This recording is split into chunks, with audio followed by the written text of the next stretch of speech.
చేసినాం. సుదీర్ఘమైనటువంటి పోరాటం తర్వాత 27 సంవత్సరాల పోరాటం తర్వాత భారతదేశానికి ప్రామాణికమైనటువంటి ఢిల్లీ గడ్డపై ఆశాయ జెండా ఎగురేయడం అయ్యా. ఒకసారి ఆలోచన చేయండి. భారతీయ జనతా పార్టీ అక్కడ లేదన్నారు, భారతీయ జనతా పార్టీ ఇంకా గెలవదన్నారు, భారతీయ జనతా పార్టీ భారతదేశంలో ఉండదన్నారు. ఈ రోజు ఒక్కసారి ఆలోచన చేయండి. ఈ రోజు ఢిల్లీ విజయం తరువాత భారతదేశంలో ఉన్నటువంటి 75% భూభాగాన్ని భారతీయ ఇన్ని రాష్ట్రాలు, ఇంతమంది ముఖ్యమంత్రులు, 1400 మందికి పైగా ఎమ్మెల్యేలు, 243 మంది ఎంపీలు,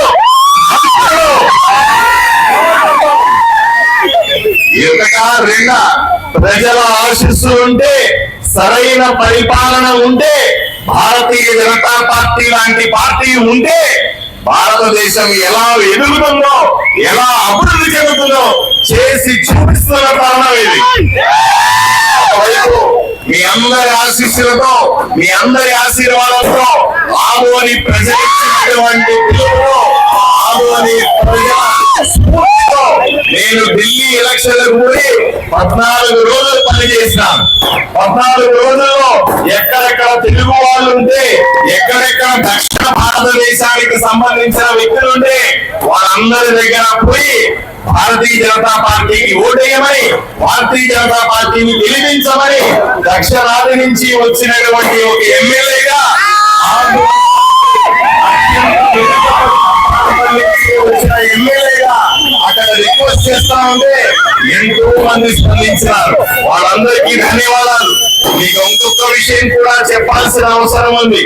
ఆదోని నుంచి సుమారుగా 30-40 మంది యువకులు నాతో పాటుగా వచ్చి ఢిల్లీలో ప్రచారం చేశారు. వాళ్ళు కూడా వాళ్ళ ప్రయత్నం వాళ్ళు చేశారు. ఇంకొక విషయం కూడా మీకు తెలియాలి. నేను ఏ నియోజకవర్గంలో ఎక్కువగా తిరిగానో అక్కడ ఎక్కువగా జామా మసీదు గాని, కాలా మసీదు గాని, పెద్ద పెద్ద మసీదులు ఉన్న ప్రాంతం ఛాలెంజింగ్ గా మాకు ఇచ్చారు. అక్కడ వెళ్ళి గెలిపించండి, ఆదోనిలో మీరు ఏ విధంగా అన్ని మతాలని, అన్ని కులాలని జాగ్రత్తగా చూసుకుంటున్నారో, ఏ విధంగా ఆదోనిలో మీరు అత్యధికంగా ముస్లింస్ ఉన్నప్పటికీ కూడా గెలిచినారో అదే ఫార్ములాని ఇక్కడ కూడా పెట్టండి. ఇక్కడ కూడా ఢిల్లీలో అత్యధికంగా ముస్లింస్ ఉన్న ప్రాంతాలు గెలవాల్సింది అని చెప్తే నేను ఎంతో మంది ముస్లిం యువకులను తీసుకెళ్లి ఢిల్లీలో ప్రచారం చేశాం. మసీదులకు వెళ్ళాం, ప్రార్థనలకు వెళ్ళాం, వాళ్ళకి అర్థమయ్యేలాగా చెప్పాం. భారతీయ జనతా పార్టీ ఏ రోజు కూడా హిందువులతో ఉంటూనే ముస్లింస్ కు వ్యతిరేకం కాదు, క్రిస్టియన్లకు వ్యతిరేకం కాదు, అందరినీ అభివృద్ధి చేసే పార్టీ భారతదేశంలో ఏదైనా ఉందంటే, అందరి గురించి ఆలోచన చేసే పార్టీ నేను వాళ్ళకు నచ్చ చెప్పినాను. పెద్ద ఎత్తున ఈ రోజు ఢిల్లీ ఎన్నికలు చూడండి, ఎక్కడెక్కడైతే ముస్లింస్ అత్యధికంగా ఉన్న నియోజకవర్గాల్లో అన్నింటిలో భారతీయ జనతా పార్టీ అతి పెద్ద మెజారిటీతో గెలిచిందంటే అర్థం చేసుకోవాలి. చాలా మంది మమ్మల్ని విమర్శిస్తా ఉంటారు, నోటికి వచ్చినట్టు మాట్లాడుతూ ఉంటారు. భారతీయ జనతా పార్టీ అంటే మైనారిటీలు వ్యతిరేకమని, భారతీయ జనతా పార్టీ అంటే మైనారిటీలకు మంచి చేయదని, భారతీయ జనతా పార్టీ అంటే అందరి పార్టీ కాదని ఎంతో మంది నోటికి వచ్చినట్టు మాట్లాడినారు.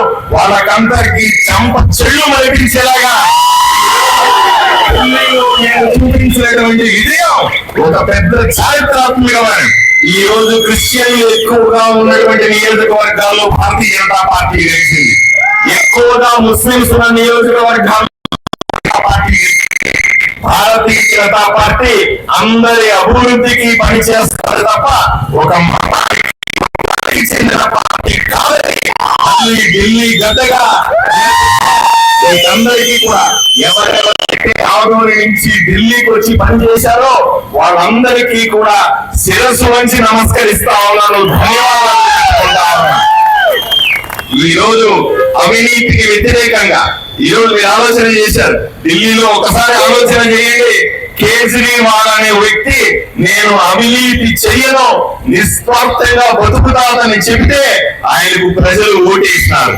ఓటేసి పెద్ద పెద్ద కుంభకోణాలు జరిగితే, పెద్ద పెద్ద దుర్మార్గమైన పనులు చేస్తూ ఉంటే ఓర్వలేక ఈ రోజు ఆయన చిత్తుగా ఓడించారు. సాక్షాత్తు ఒక ముఖ్యమంత్రి స్థాయి వ్యక్తి కూడా ఎమ్మెల్యేగా గెలవలేని దుస్థితికి చేరుకున్నారంటే మీరు ఆలోచన చేసుకోవాల్సిన అవసరం ఉంది. ఇక తిరుగులేదు. భారతీయ జనతా పార్టీ ఆలోచన విధానానికి, భారతీయ జనతా పార్టీ చెప్పే పద్ధతులకి ఎక్కడా కూడా అడ్డు ఉండదని చెప్తా ఉంటాను. ఆదోనిలో కూడా అదే జరిగింది. ప్రజలందరూ కూడా దుర్మార్గులకు వ్యతిరేకంగా, దుష్టులకు వ్యతిరేకంగా, కోణాలకు వ్యతిరేకంగా నాకు ఓటేశారు. ఈ రోజు దాకా కూడా అత్యంత నిజాయితీతో ప్రజలను కాపాడుకుంటూ వస్తా ఉన్నాను. భారతీయ జనతా పార్టీ ఎమ్మెల్యేగా ఆదోనిలో ఉండగా కేవలం అభివృద్ధి తప్ప ఇంకొకటి ఉండే అవకాశమే లేదు. ఈ ఒక రోజు ఆలోచన చేయండి. ఈయన చాలా మంది అడుగుతారు 8 నెలల్లో ఏం జరిగింది అని అన్నారు. 8 నెలల్లో ఊరు ప్రశాంతంగా ఉందా లేదా అని, ఊర్లో ఉన్న రౌడీలంతా ఏమైనారు, ఊర్లో ఉన్న గూండాలంతా ఏమైనారు, ఊర్లో ఉన్న కబ్జాదారులు ఎక్కడా? ఎవరైనా తేడా చేస్తే, ఎవరైనా గుండాగిరి చేస్తే తోలు తీస్తా. ఈ రోజు నిజమైంది. ఈ రోజు నిజం చేసి చూపిస్తా ఉన్నాం. ఒక్క అభివృద్ధి తప్ప ఆదోనికి, అత్యంత వెనుకబడిన ఆదోనికి ఇంకొకటి లేనే లేదని చెప్తా ఉన్నాం. 100కు 100%. మీ అందరూ చూశారు. గత అసెంబ్లీలో మనం 11 రోజుల అసెంబ్లీ జరిగితే 11 రోజులు కూడా ఆదోని అంశాలు ఎక్కడ మాట్లాడినారా లేదా? ఆదోని బ్రాండ్ తయారైందా లేదా? ఇప్పుడు చాలా చేసి చెప్తా ఉన్నా. అసెంబ్లీకి వెళ్ళండి, ముఖ్యమంత్రి గారి దగ్గరికి వెళ్ళండి, మంత్రుల గారి దగ్గరికి వెళ్ళండి, కమిషనర్ల దగ్గరికి వెళ్ళండి, ఎవరి దగ్గర పాఠశాలని చెప్తారు. పాఠశాలకి పేపర్లు ఇచ్చిపోయినా ఇది నిజమా కాదని మరీ ముఖ్యంగా చెప్తా ఉన్నా. ఈ రోజు ప్రజల సమక్షంలో కూడా చాలా స్పష్టంగా చెప్తా ఉన్నా. ఆదోనిని అవినీతి లేనటువంటి ఊరుగా మార్చి తీరుస్తా. మళ్ళీ చెప్తా ఉన్నా. ఆంధ్రప్రదేశ్ లోని 175 నియోజకవర్గాల్లో ఏదైనా నియోజకవర్గంలో అవినీతి లేనిది ఉందంటే అది ఒక్క ఆదోని మాత్రమే. మీరు సబ్ రిజిస్ట్రార్ ఆఫీస్కి వెళ్ళండి, ఎంఆర్ఓ ఆఫీస్కి వెళ్ళండి, ఇంకో ఆఫీస్కి వెళ్ళండి, మున్సిపల్ ఆఫీస్కి వెళ్ళండి, ఇంకొక చోటికి వెళ్ళండి. ఎవరైనా సరే మీ దగ్గర లంచం అడిగితే, ఎవరైనా సరే వాళ్ళు పని చేయడానికి డబ్బులు అడిగితే నాకు చెప్పండి. ఊరిలో ఉండడానికి ప్రభుత్వ ఆఫీసులన్నీ కూడా ప్రజల కోసం మాత్రమే ఉన్నాయి. ప్రభుత్వ ఆఫీసుల్లో అంతా ప్రజలకు సరైన సేవలు అంది తీరాల్సిందే.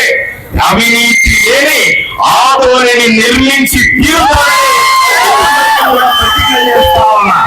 ఎవరు భయపడాల్సిన అవసరం లేదు. ఇప్పుడు చూసింది కేవలం 8 నెలల ట్రైలర్ మాత్రమే. 4 సంవత్సరాల్లో అద్భుతాలు జరుగుతాయి. 4 సంవత్సరాల్లో ప్రజలు మరింత సంతోషంగా ఉంటారు. 4 సంవత్సరాల్లో ఊరు అభివృద్ధి చెందుతుంది. 4 సంవత్సరాల్లో అందరూ ఆదోని వైపున చూస్తారు. ఆదోని బ్రాండ్ బిల్డ్ అవుతుంది. ప్రతి ఒక్కరూ కూడా ఎవరెవరైతే దాకా ఆదోని మంచి ఊరు కాదు, ఎక్కడున్నా పోయి బతుకుదాం, ఆదోనిలో పొలాలు ఎక్కడున్నా కొనుక్కుందాం, ఆదోనిలో ఆస్తులు కబ్జాలు అవుతాయి అనుకున్న వాళ్ళందరూ కూడా 5 ఏళ్ల సమయంలో ఆదోని మంచి ఊరంట అక్కడికి పోయి ఉందాం, అక్కడ కాపురం పెడదాం, అక్కడే బతుకుదాం అనేది తీసుకొని వస్తారని మీ అందరికీ ఎవరు భయపడాల్సిన అవసరం లేదు. చూస్తున్నారు. కుంభకోణాల మీద కుంభకోణాలని బయటికి తీస్తా ఉన్నాం. ఎవడు తప్పించుకోలేడు. మేము ఎప్పుడో చేశాం కదా, ఆధారాలు లేవురా ఒకడు అంటాడు, ఆధారాలు చూపించా అంటాడు. అదే చూపిస్తా ఉన్నా, నీతో పాటుగా అందరికీ సినిమా చూపిస్తా. ఆలోచన చేసుకోండి. నా లెక్కలో 100 మంది ఉన్నారు. 100 మందిలో చిన్న గ్రూప్ మాత్రమే బయట పెట్టాను. ఇంతటితో అయిపోదు. అక్రమాలు చేసిన 10 ఏళ్లుగా ఎవడెవడైతే ప్రజలను ఇబ్బంది పెట్టినా, 10 ఏళ్లుగా ఎవడైతే ఆస్తుల్ని దోచుకున్నాడో, చివరికి ఎవడెవడి డబ్బులైతే కొట్టేశాడో వదిలేదు, శిక్షిస్తామని మీ అందరికీ కూడా నేను సభాముఖంగా తెలియజేస్తా ఉన్నా. అనుకుంటానేమో పేపర్లు రాస్తే సరిపోతుందా, కలెక్టర్ ఇస్తే సరిపోతుందా, ఇంకోటి చేస్తే సరిపోతుందా అంటే ఇది ఓన్లీ ట్రైలర్ మాత్రమే.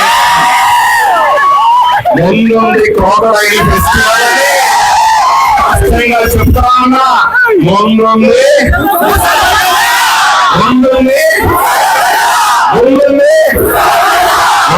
ముసళ్ళ పండగ. ఎవరు తప్పించుకోలేడు. ఆదోని అందరికంటే అన్ని ఊర్ల కంటే సురక్షితమైన ప్రాంతం. ఆదోని గడ్డ మీద ఉన్న నాకు, ఆదోని గడ్డ మీద బతుకుతున్న మీ అందరికీ, ఆదోని నీళ్లు తాగుతున్నందుకు, ఆదోని గడ్డ మీద గాలి పీల్చుకున్నందుకు కూడా జీవిత కాలం రుణపడి ఉంటానని హామీ ఇస్తా. ఎవరు ఆపలేదు. ఎవరికి అన్యాయం జరగదు కాక జరగదు. ఎవరికి అన్యాయం జరిగితే ప్రాణాలకు తెగించి నేను మొదట ఉంటా. ఎవరు చూసుకుంటా. ఎవరు భయపడద్దు. ఈ రోజు నుంచి చెప్తా ఉన్నా, ఢిల్లీలో ఎలా బాగా వేశామో ఇప్పటికే 75% భారతదేశంలో భూభాగాన్ని భారతీయ జనతా పార్టీ జెండా ఎలా ఎగరేశామో ఇంకొక 25% భూభాగాన్ని కూడా పూర్తి స్థాయిలో ప్రజలను మనలతో, ప్రజల ఆశీస్సులతో, ప్రజల ఆశీర్వాదంతో పూర్తిగా 100కు 100% భారతదేశాన్ని ఏలుతాం. భారతదేశాన్ని విశ్వగురుగా, ప్రపంచ పటంలో అతి గొప్ప దేశంగా చూడాలన్న మా కలను నెరవేర్చి మీకందరికీ హామీ ఇస్తూ, మీ ఆశీర్వాదం చాలా గొప్పది. మీ ఆశీర్వాదంతో ఇంతవాళ్ళైనా, మీ ఆశీర్వాద బలంతో ఎక్కడ పని చెప్తే అక్కడ పోయి పని చేస్తా ఉన్నా, మీ ఆశీర్వాద బలంతో ఢిల్లీకి వెళ్ళి పని చేసిన ఎక్కడ పోయినా విజయమే. మీ ఆశీర్వాద బలం చాలా గొప్పది. దయచేసి మరొక్కసారి 2 చేతులు ఎత్తి నన్ను ఆశీర్వదించాల్సిందిగా కోరుతున్నాను.